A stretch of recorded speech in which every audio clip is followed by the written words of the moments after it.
Late in the afternoon of November 30th, 1989, 51-year-old Richard Mallory locked up his TV repair shop in Palm Harbor, Florida.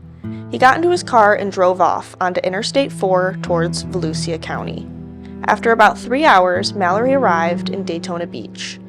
The cool air had set in, not typical of the hot Florida weather, and the skies had begun to darken. Mallory had been divorced for many years, and he made it no secret that he was willing to pay for sex. As he was driving along, he spotted a solitary figure along the side of the road. She looked both striking and vulnerable, a blonde woman about 5 feet 4 inches. He didn't know it at this time, but the woman's name was Aileen Wuornos.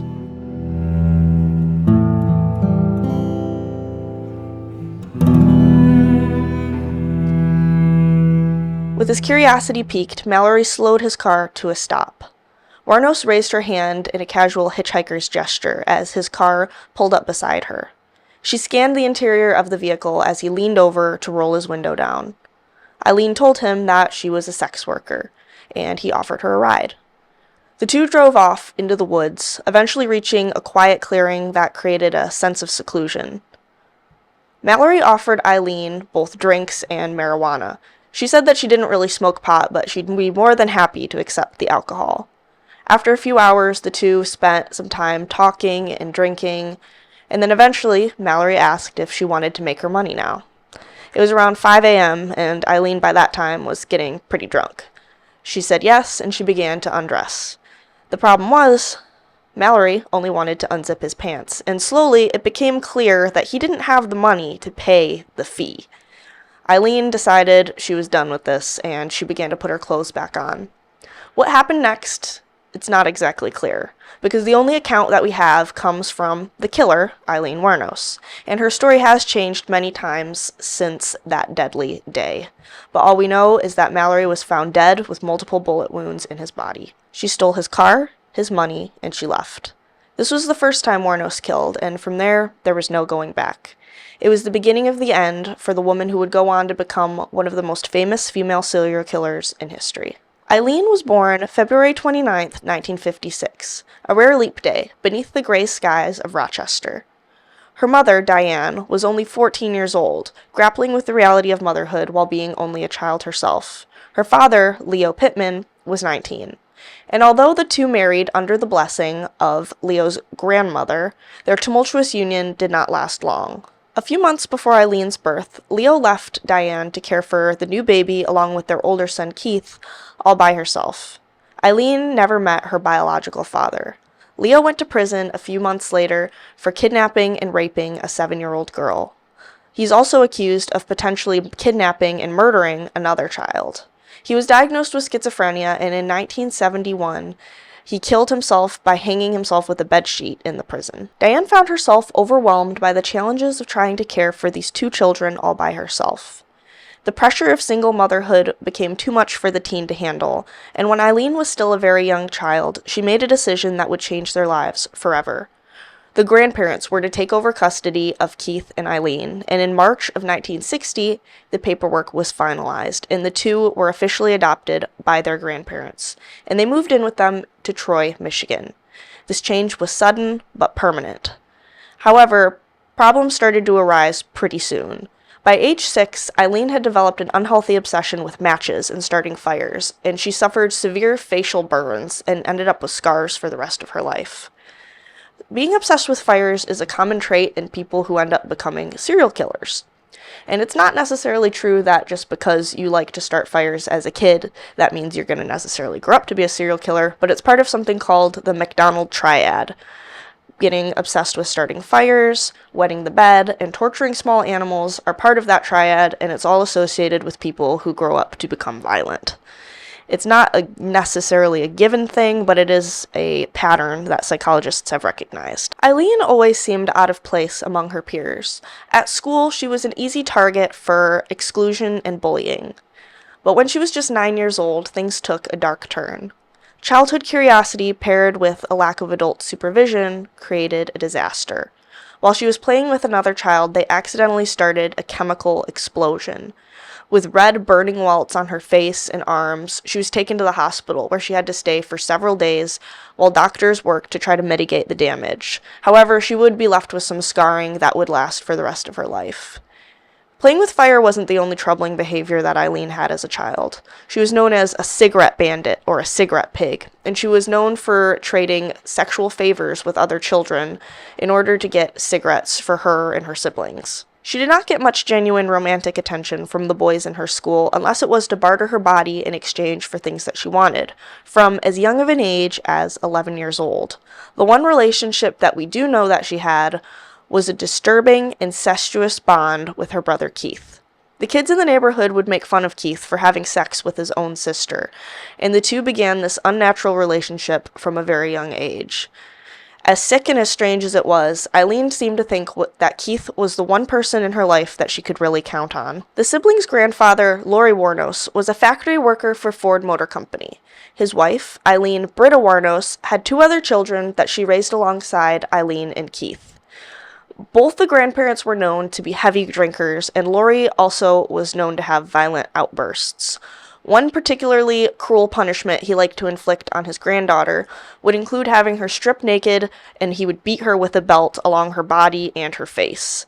Another disturbing punishment would include locking her inside the sauna for hours at a time, leaving her in scalding hot temperatures, screaming at her that she was worthless and she should have never been born. Aileen's grandparents were Finnish, so for viewers who don't know, Michigan has a lot of residents with Finnish ancestry. And while a sauna sounds like a luxury, for the Finnish people it's an integral part of their way of life.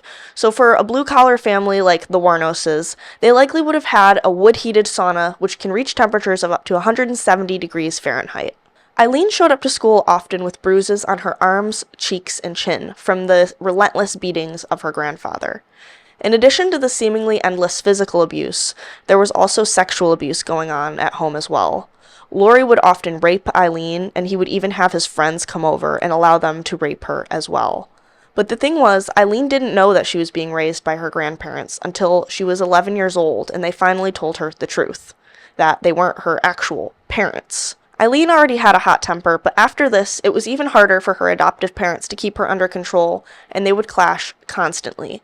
At school, Aileen was perceived as a disinterested and troubled student, although her teachers would notice she had an artistic flair that would set her apart.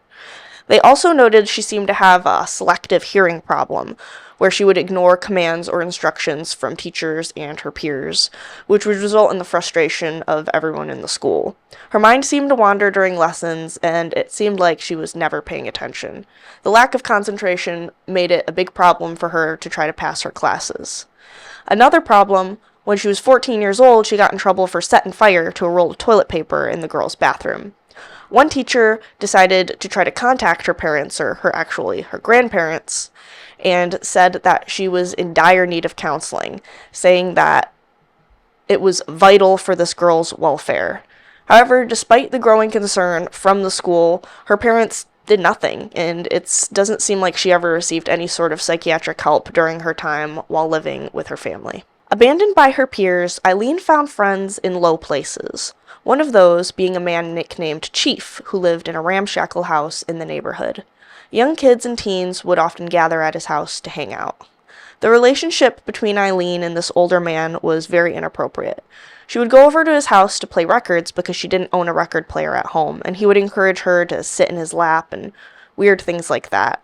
At the age of just 14 years old, Aileen became pregnant, and it's not clear who the father was, but people in the neighborhood started creating even more nasty rumors, saying it was her grandfather, one of her grandfather's friends, Chief, or even her own brother.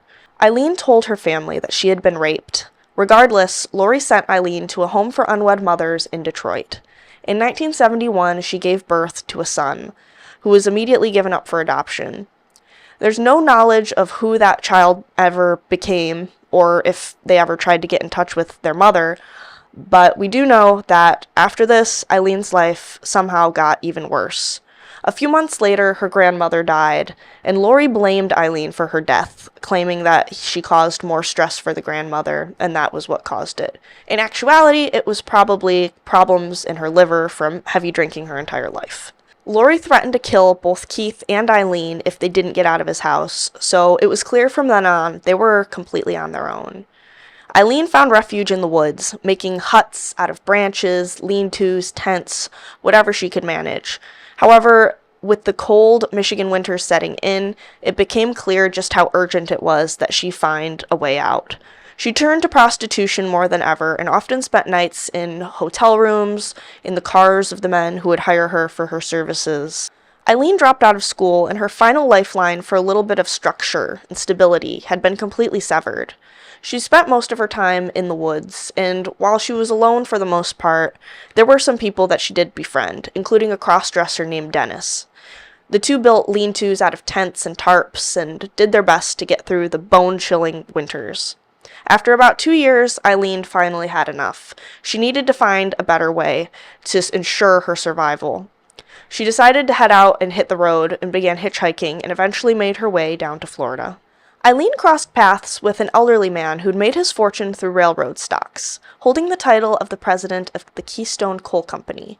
His name was Louis Fell, and he was 69 years old. Aileen was only 20, hitchhiking along the side of the road when Louis pulled over to offer her a lift.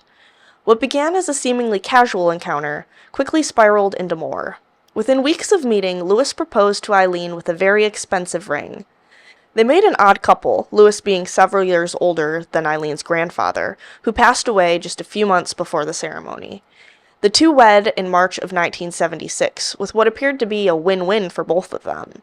Louis gets to take home an attractive young bride. Meanwhile, Aileen gets that financial security she so desperately needs right now. However, it didn't take long for her violent tendencies to emerge. A few months later in July, the couple decided to visit Eileen's hometown back in Michigan, and they stayed in a motel. While the older man found himself wanting to rest, stay inside, watch TV, Aileen wanted to get out, party, and flaunt her good fortune in front of all the people she'd grown up with. Much to her husband's displeasure, Aileen decided to go by herself. After a long night of drinking, she became rather belligerent and wound up hurling a cue ball at a bartender's head. She was arrested and found herself in jail. This incident was far from the end of trouble for this couple. On one occasion, Aileen hit her husband in the face, even giving him a black eye. Louis decided to fight back, but not with brute force. He started cutting her supply of cash, and Aileen did not appreciate this very much, and she actually attacked the old man with his own cane. He wound up filing a restraining order and divorce papers as well, and the two officially divorced in July 1977. Eileen's life was on a downward spiral. Wherever she went, misfortune seemed to follow, and that bad luck was exacerbated by a hot temper and poor decision-making. It didn't help that she was completely on her own. Just a few months before the divorce, her brother Keith died of throat cancer. He was just 21 years old. He had taken a different route in life, and he actually enlisted in the U.S. Army.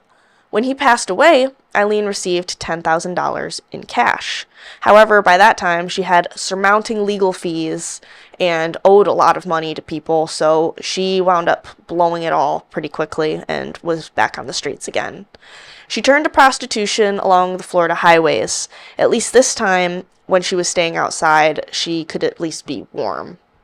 She drifted in and out of hotel rooms and spent most nights in the local biker bar. She tried to kill herself by shooting herself in the stomach, and she spent 2 weeks in the hospital. Immediately after getting out, she intentionally overdosed on pills. In 1981, Aileen robbed a liquor store at gunpoint. She got away with $33, a 6-pack of beer, and a pack of Slim Jims. She was wearing a bikini top and shorts, and in an attempt to disguise herself, she took off the shorts and made her escape wearing only a bikini. Naturally, this did nothing to evade the cops, and they were quickly able to put her under arrest. Eileen's attorney ordered that she undergo a psychiatric evaluation. However, it was determined that she was fit to stand trial. Despite being suicidal, it was determined that she did not fit the criteria for involuntary hospitalization. She was sent to the Florida Correctional Facility and spent a little over a year there. When she got out, things did not get much better. Eileen's life was constantly marked with struggling to survive through sex work and finding herself in harsh encounters with the law. Grand theft auto, assault, drunk driving, robbery, you name it, and Aileen had probably done it. She found herself tangled in a never-ending cycle of trouble, always on the wrong side of the rules, always fighting just to get by. In 1986, a shift in Eileen's world came unexpectedly. She met Tyra Moore, and for a brief, flickering moment, it seemed like her luck was about to change. Tyra was described by her friends as a sweet, sincere woman, all smiles, who worked as laundry maid in a local hotel. Their first meeting was at a gay bar in Daytona Beach, and within weeks, the pair became inseparable. Tyra lived with a couple that she had known for many years after she was evicted from her apartment. However, her relationship with them began to strain. They did not approve of Eileen's lifestyle, which involved prostitution, and they saw it as very dangerous work, and they were worried for Tyra. However, Tyra decided it was best for the two to start fresh, and they managed to come up with enough money to buy a trailer, and they moved in together. It's impossible to even imagine how relieving it must have been for Aileen to finally have a place to stay, a place to call her own, after being homeless for almost her entire adult life. But there was one problem. The money that Tyra made at the motel was barely enough to cover the basics, and a lot of the money she did make, she just spent it on beer. The two of them became pretty well known at the local bars for blowing their cash and getting into fights. Aileen was fiercely protective of Tyra, and when men would make advances on her, it was not uncommon for her to become violent. She was not only the provider, but also the protector.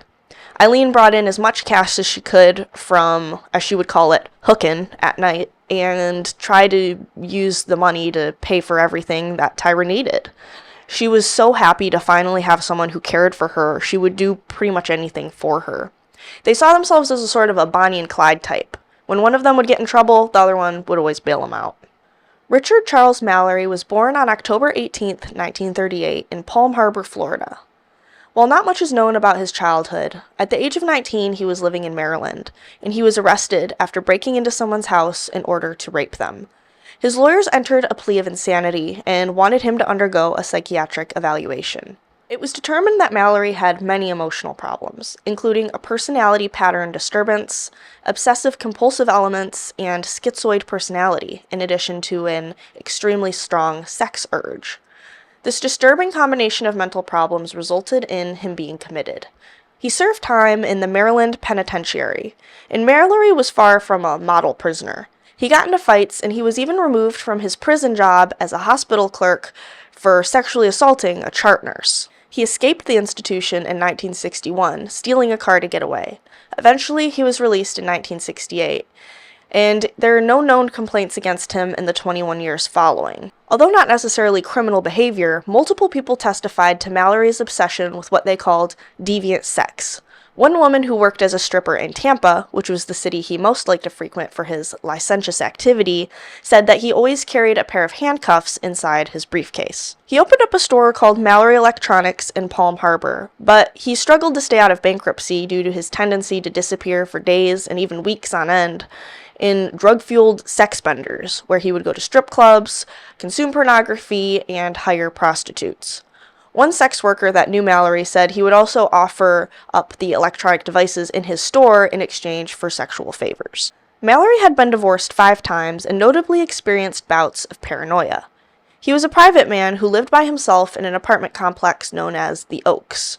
He was up to his eyeballs in debt, owing thousands of dollars on both his personal apartment and his business.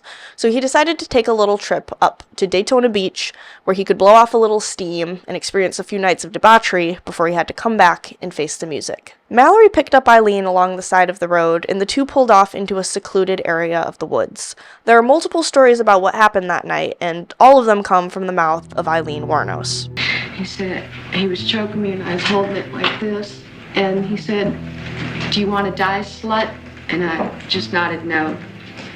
And then he said, "Are you gonna listen to everything I've got to say? Have you do?" And I just nodded yes.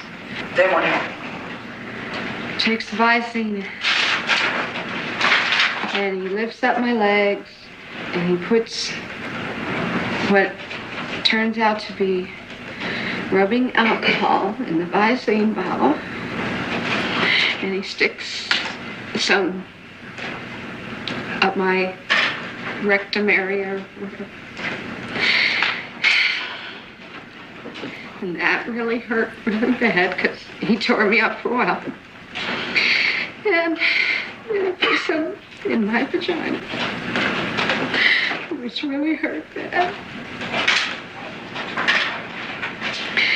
And then he walked around back to driver's seat side, and he pulled my nose open like this. Pulled them open, and he squirted rubbing alcohol down my nose. And he said, I'm saving your eyes for the grand finale. And he put the Visine back on the dash. And I spit in his face. And he said, you're a dead bitch, you're dead. And he's wiping his eyes. And I laid down real quick, and I grabbed my bag. And he was starting to come for me. When I grabbed my bag and whipped my pistol out toward him. And he was coming toward me with his right arm, I believe, and I shot immediately, and I think I shot twice, as fast as I could. He tried to force the gun from her hands, but to no avail. Aileen fired, the deadly shot sending Mallory's body straight to the ground. Aileen took several of Mallory's belongings to the pawn shop, where she could trade them for cash.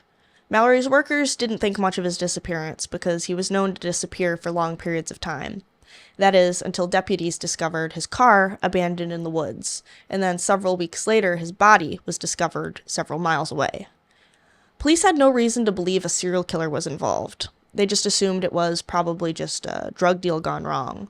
Little did they know, 6 months later, Aileen would kill again.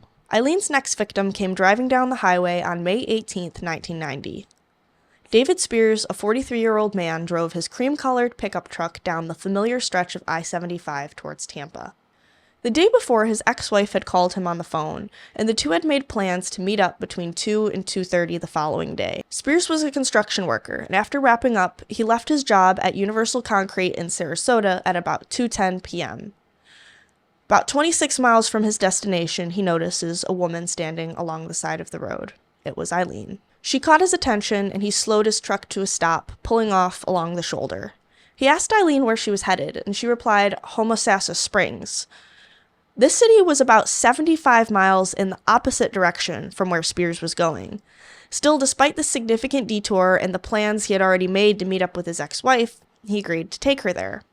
Now, there's little forensic evidence known to exactly what happened, but it seems like the two pulled off into a secluded, wooded area once again, and began drinking and engaging in sexual activities. However, according to Aileen, Spears suddenly got out of the truck and walked around back. Curious as to what he was doing, she peeked out at the side of the car and saw that he was holding a lead pipe.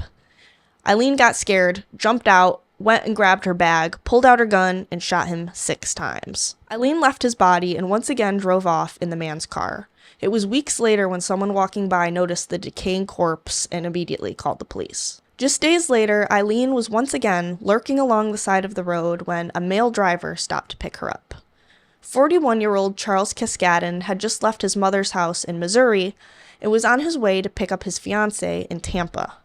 Little did he know this detour would cost him his life. He was driving a brown Cadillac, and the two pulled off into a secluded place in the woods. When Aileen got out of the car to join the man in the back seat, she says she noticed something disturbing. She claims the man left a handgun on the hood of his car. She was afraid and angry, thinking he planned to kill her. She shot Cascadden, but this time she made an effort to hide the body. She wrapped him in an electric blanket and left the gun there with him in the woods. However, witnesses say they spotted her driving his car. Aileen was starting to leave a mark, and there were patterns starting to build for the police to pick up on. It seems like from then on, Aileen took extra care to get rid of the bodies of her victims, because the next man she's thought to have killed has still never been found. Peter Seams was heading from Florida to Arkansas, and had not gotten very far in his journey when he came across Aileen. He was described as a deeply religious man and a retired seaman. Aileen says they were having sex in the woods when he became threatening, so she shot him. She drove off in his silver Pontiac Sunbird back to Tyra, who was waiting for her. She says that Tyra knew all along. However, Tyra has refuted that. So it's not really clear exactly how much she knew, how much she didn't know, but it's kind of hard to believe that she kept coming back with these cars and this money and never had a clue what was happening. Both women were riding in the Sunbird when Aileen smashed into a fence in front of a house in Orange Springs. It was loud enough for the couple sitting on their porch watching to notice, and quite a memorable sight. They came out to try to see if they needed help, but Aileen insisted they were fine. She managed to salvage the wreck, and the two of them kept driving, but not for long. They ditched the keys and the car, trying to put as much space between them and the vehicle as possible. Inside that car, Aileen left a handprint that police were later able to use to identify her. Although police were beginning to get a better idea of the woman or women who were involved in this growing list of men who were found dead after the couple spotted Aileen and Tyra in the crash, they still had yet to run the handprint in their database. About a month after Seam's murder, a 50-year-old man named Troy Burris picked up Aileen in Florida. Per usual, the pair drove into the woods for Aileen to do her sex work. Now, Aileen wasn't known for charging the highest rates, but she still had specific prices for specific sex acts. But Burris wasn't having any of it. He laughed at her and offered her only $10. Aileen said no, and she tried to get out of there, but she says he began to force himself on her. He found himself surprised with a gunshot wound to the chest. He tried to get away, hoping to run and somehow get to a hospital, but Aileen finished the job, firing several shots to his back. His wife reported him missing that very day. A family picnicking in the forest ran across the disturbing sight of the man's decaying body left abandoned. On the afternoon of September 11th, 1990, Charles Humphreys drove past a store on his way home from work. He would never make it home. The store's clerks say that two women, matching the description of Aileen and Tyra, walked out of the store and up to the man's car, trying to ask him for a ride. According to his wife of 35 years, Humphreys was reliable, and she became alarmed when he didn't come home at his normal time. The next night, his body was found, fully clothed, his pockets turned inside out, shot 7 times. His car was found 70 miles north, near the Georgia border. Police were starting to make some connections. All these middle-aged men, shot to death, robbed, all found in a similar fashion. After cobbling together descriptions thanks to the building number of witnesses who had spotted Aileen and Tyra, police launched a massive media campaign to try to find them. News outlets called them the Angels of Death and really played up the fact that it was two women preying on men.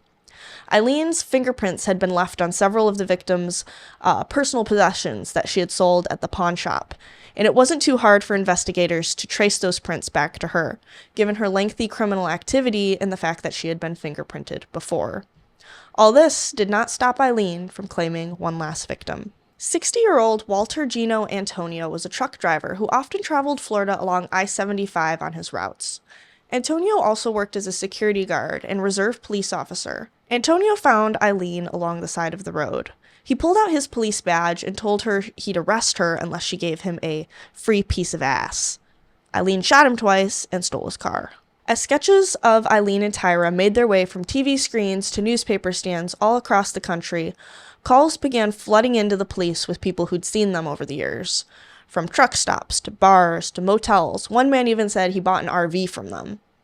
Pretty soon, tipsters were able to tell them it was Aileen Wuornos and Tyra Moore, and that led officers to the biker bars where the women liked to hang out. And Tyra at that point started to become pretty nervous. Even though it was just a sketch, she knew that their time was running out. Aileen gave Tyra a ring that she stole from Antonio's dead body, and Tyra denied it, and she moved back with her family in Ohio. Arresting Aileen was no small feat. With a growing list of bodies turning up attached to her name and her history of violence, investigators knew they needed to tread carefully in order to capture her. A task force was formed with both Florida state and federal officers, all aimed at taking Aileen down and making sure she didn't have the chance to kill again. Detective Mike Joyner was given the responsibility of surveilling Aileen. He went undercover and even went so far as to sleep outside the Last Resort biker bar, where Aileen liked to spend most of her time. He just wanted to act like one of the regulars there, drinking beer, shooting pool. When he walked inside, he saw the face he had only seen in wanted photos and composite sketches. He knew he had to be very careful. He bought her beers and tried to make it clear like he had money, so grateful that she didn't have to pull from her own pocket, she accepted. After a couple of days, she decided to invite him to a big party that the bar was throwing. Joyner said that they would need to get cleaned up first. After nights of sleeping outside and days of drinking, they wanted to look presentable, so he offered to get a motel room where they could both shower. They went to the local motel, and Joyner snuck away to meet with the task force. He knew that by going inside of that room with Aileen, he was putting himself at risk of becoming her next victim. The walls were closing in around Aileen, but she had no idea. When she stepped out of the bar, sunlight blasted her face, but so did the grim reality that her life of crime was coming to an end. Marion County Sheriff's officers arrested her for illegally possessing a gun. Shortly thereafter, investigators tracked down Tyra in Pennsylvania. You see, when the detective was surveilling Aileen, she had confessed to him that she recently broke up with her girlfriend and that she was missing her. So it was clear that Aileen had a soft spot for this one woman. And the task force created a plan. They needed to use Tyra in order to elicit a confession from Aileen. They offered Tyra immunity if she could get that confession, to which Tyra happily agreed, and a tearful phone call was all it took for Aileen to throw away her life for the woman she loved. Hello? Hi. Yes. Yes. Hi. Hey. Hey, I had to call you early because I didn't know if you were going to listen today or what. What the hell's going on, Lee? They've called. They've been up to my parents again. They've got my sister now asking her questions. I don't know what the hell's going on. Huh. What are they asking your sister questions for? I don't know. Lee, they're coming after me. I know they are. No, they're not. No, listen.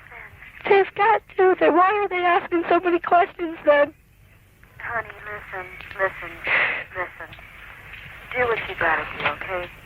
I'm gonna have to because I'm like gonna go to jail for something that you did. This isn't fair.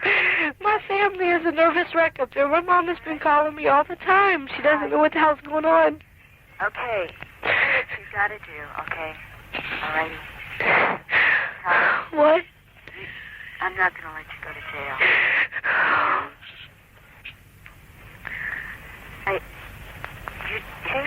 You evidently don't love me anymore. You don't trust me or anything. I mean, you're going to let me get in trouble for something that I didn't do? I said I'm not. Listen, quit crying. Listen. I can't help it. I'm scared shitless. I know. I love you a lot. I don't know whether I should keep on living or if I should... No, Ty, listen. What if they don't believe me? Tyra, listen. What? I'm not going to let you go to jail or anything. Listen, if I have to confess, I will. Okay. Yes. Why the hell did you do this? Why did you do this? I don't know. Listen, Ty. What? I'll probably never be able to see you. You know that? Yes. I love you. If I have to confess everything just to keep you from getting in trouble, I will. Okay. So don't worry, okay? Okay. I love you. No. Don't do it now. Get it over with. Right this very moment? Yes. Get it over with. All right. Okay? Okay. You can right call this me very back moment. later. All right. All right. Okay, bye. Later on, Aileen said she knew the whole time that the call had been taped, because she heard a click in the very beginning, but she just wanted to get the confession over with. But the curveball Aileen threw at investigators was by saying that each and every murder had been in self-defense. She made sure to paint Tyra as completely innocent. However, she made the last-ditch effort to exonerate herself from guilt by depicting each of the victims as rapists. Aileen's murder trial began January 14th, 1992. She was initially represented by public defender Tricia Jenkins. The judge refused to allow evidence showing Richard Mallory's history of sex crimes to be used as evidence in Aileen's self-defense claims. Despite being connected to 7 murders, Aileen was only tried in the death of Richard Mallory. Still, prosecutors used evidence from the other deaths to try to create a pattern of illegal activity in her trial. After 4 weeks, she was found guilty, first-degree murder and armed robbery. She pleaded no contest in the deaths of the 6 men, and by November 1993, she'd racked up 6 death sentences. While Aileen sat in jail, movie producers came swooping in like vultures, pecking at the remains of the killer's miserable life. But a new and unexpected figure would enter the picture. Her name was Arlene Prale. It all began when she had a seemingly divine dream in which Jesus came and told her that she needed to write to Aileen. The two picked up a correspondence, and soon enough, they were talking on the phone every day. This seemed like a impossible lifeline for Aileen, whose only connection was the lingering memory of Tyra, who disappeared as soon as she became the state's witness. She had no mom, dad, aunts, uncles. Nobody wanted to talk to her, except for this one woman who lived out on a ranch. Their relationship was admittedly a little bit strange. Aileen and her husband actually adopted Aileen officially as their daughter. And it seemed all good and fine at first, but the motives started to seem more nefarious. Unknown to her, Prale had already become deeply entangled in a web of legal dealings and media attention. Prale had become involved with Stephen Glazier, who was Aileen's lawyer, and it turned out that the pair were actually charging people to talk to Aileen. In order to get access to her story, they had to pay. And the media attention and desire for people to learn about the sensational tragedy of Aileen's life led many people to believe there was money to be made. One of those people was also documentarian Nick Broomfield. And although he did make this movie about her life, he also stepped out for her and advocated for her, even going so far as to testify on her behalf after her lawyer had a, quote, 7-joint ride and was apparently smoking weed and under the influence of marijuana while he was giving her legal advice. Broomfield reached out to Prale and was told he had to pay $25,000 in order to talk to Aileen. They agreed upon $10,000, and it's not clear where that money even went. It's not like Aileen was really using it in prison. What seemed like genuine care and concern from Aileen Prale was actually part of a larger transactional narrative where Aileen's story was exploited for monetary gain. 3 police officers involved in her case were fired for getting involved in a movie deal, and Tyra also made money from the movies as well. As she neared the end, it became obvious Aileen was starting to give up. She went on long and rambling tangents about the evil in her heart. She became a born-again Christian and told people she wanted to come clean with everyone, come clean with God. She said that her previous testimony was false, and that actually she had committed all the murders in cold blood because she wanted to leave no witnesses to the robbery. She said that her claims of self-defense were untrue and she was just trying to save herself from getting into trouble. However, in a later interview with Nick Broomfield, when the cameras were off, she told him that that wasn't true either. She just wanted it all to be over and was willing to say anything to finally get off of death row. But in 2002, she finally got her wish. She was executed by lethal injection in Florida. Before the needle went in, she was asked if she had any final words. She said, "I'd just like to say I'm sailing with the Rock, and I'll be back like Independence Day with Jesus, June 6th. Like the movie, big mothership and all, I'll be back." Her ashes were scattered in Michigan by a childhood friend. Despite the fact that she was a murderer, the way that Aileen was treated by the justice system in comparison to her male counterparts was undeniably unfair. Take, for example, Ted Bundy, who killed dozens of women, tortured them, yet he only received 3 death sentences, and Aileen got 6. She even said so herself, that it was never a thrill kill, and she was just doing what she thought she had to do in order to survive.